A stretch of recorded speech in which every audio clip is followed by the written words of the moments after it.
안녕하십니까. 이번에는 19편 잊혀진 사람들이라는 제목으로 이야기를 해보겠습니다. 앞에 그 16편 지울 수 없는 연에서 도고 시계놀이를 이야기를 했습니다.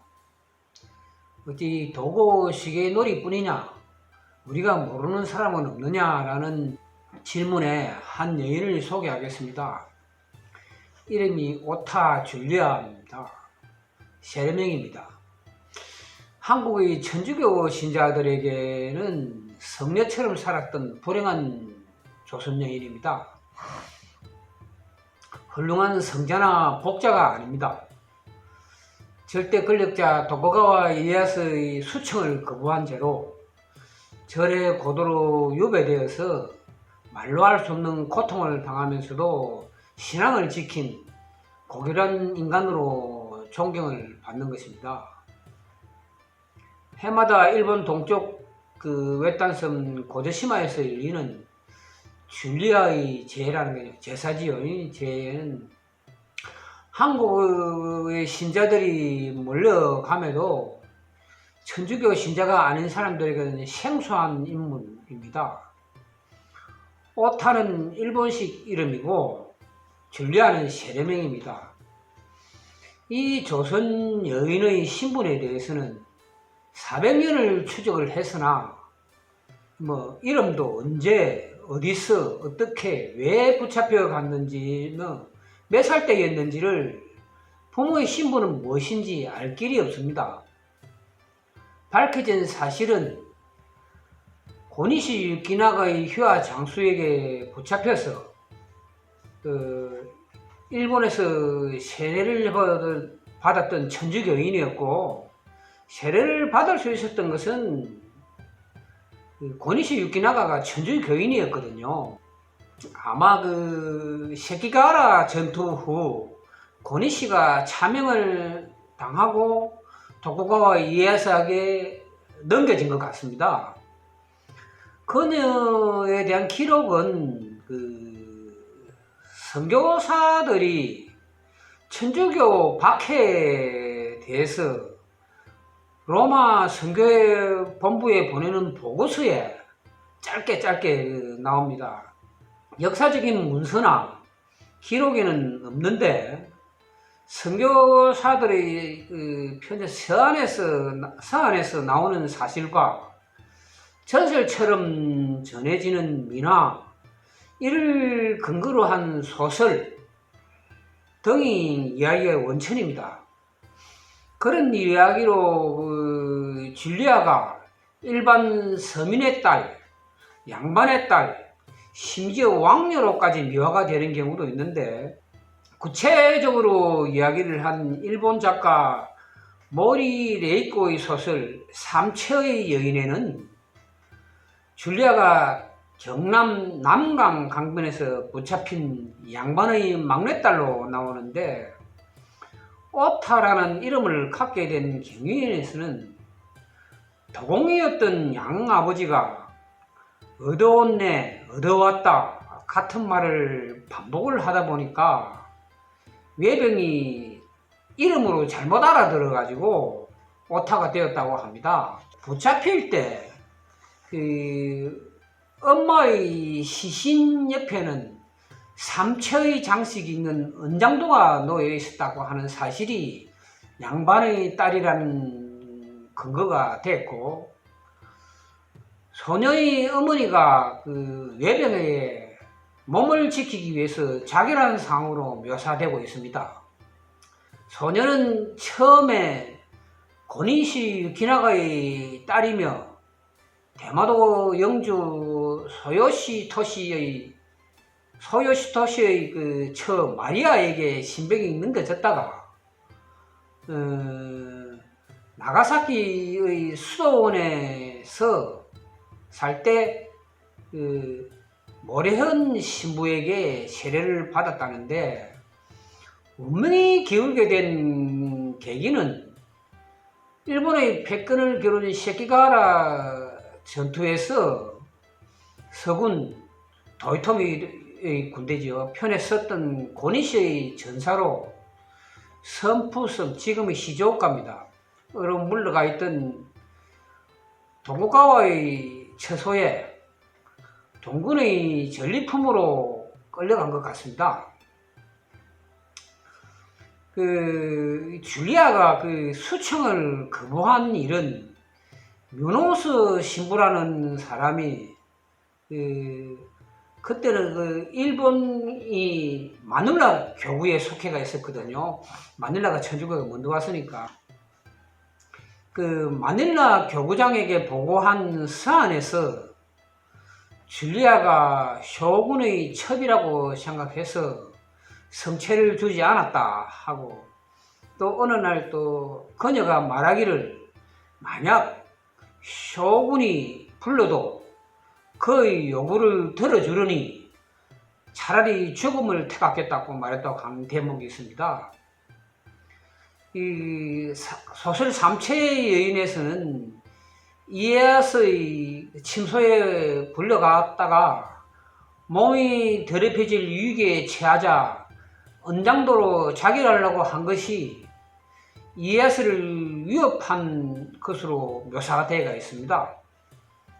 그 뒤로도 몇 차례 불려갔으나 말을 듣지 않자 줄리아는 금교령 위반이라는 제목으로 낙도의 유배형을 받습니다. 그때의 일을 1613년 1월 12일자 예수의 총장 신부에게 보낸 보고서에는 이렇게 기록이 되어 있습니다. 그녀는 임진년 전쟁에서 붙잡혀온 불쌍한 외국인이지만 궁궐에서 인정받는 위치에 올랐습니다. 그녀는 조선에서 태어난 제가 치상의 왕, 여기서는 독고가와 이에야스를 이야기합니다. 를 기쁘게 하려고 소나가미 도노, 요거는 고니시 유키나의 다른 이름입니다. 를 통하여 일본에 와서 섬기게 된 하느님을 불편하게 할 수는 없습니다. 줄리아는 계율을 소화하는 일에 열심이었지만은 끝내 왕명을 따르지 않아 1612년 4월 20일 오시마섬으로 쫓겨갔습니다. 기양가는 배를 타기 위해 아지로 항구로 갈 때는 예수가 그랬을 때 맨발로 산길을 걸어 발이 피투성이가 되었다고 보고서에 적혀가 있습니다.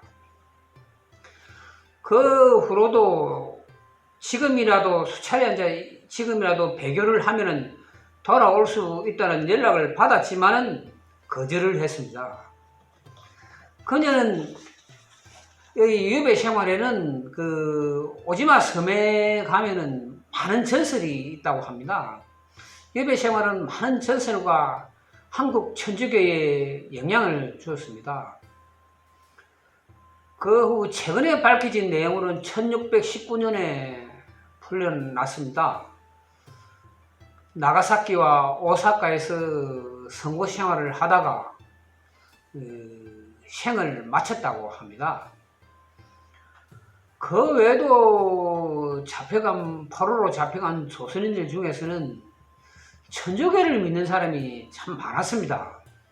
세례명으로 이사벨라, 막센시아 등이 있는데, 이사벨라 같은 경우는 많은 고문 중에 제일 혹독하다는 고문은 이제 옷을 벗기고, 일본에서 가장 뜨거운 온천, 온센이라는 화산 온천에 데리고 가서 온천물을 발가벗기는 온천물을 퍼붓다고 합니다. 이렇게 대부분 이 고문을 받으러 산으로 올라가면은 올라가기 전에 전부 다 막 항복했다고 하는데, 이사벨라 같은 경우는 끝까지 그 고문을 견디낸 모양입니다.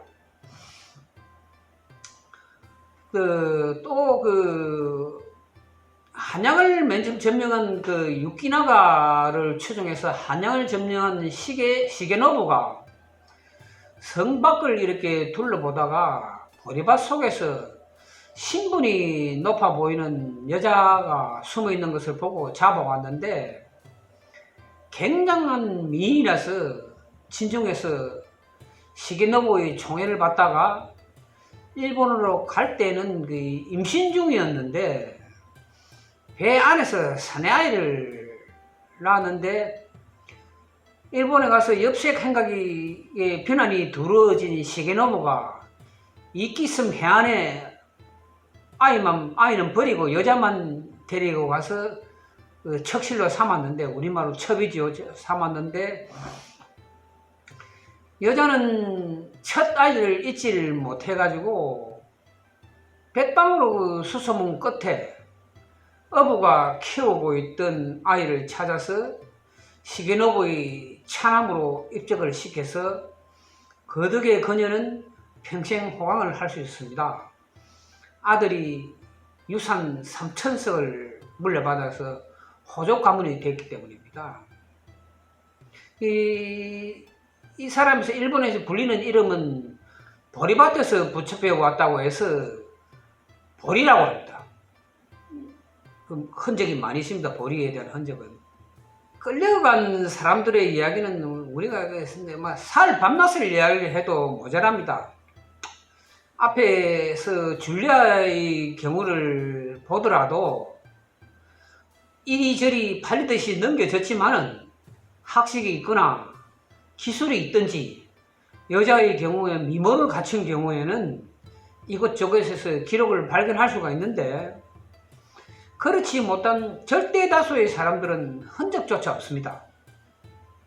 많은 학자들이 추적을 했고 이에 관한 책자도 많이 있습니다만은 우리 일반 국민들이나 교육계에서는 패한전쟁으로 묘사되는 포로, 노예지요. 끌려간 수십만의 원혼을 달래주는 데는 아무것도 하지 않는 것이 저로서는 안타깝고 분노를 일으키게 하는 것은 저만의 생각인가는 모르겠습니다. 이 끌려간 사람들에 관해서는 한번 시리즈로 준비를 해보겠습니다. 고맙습니다.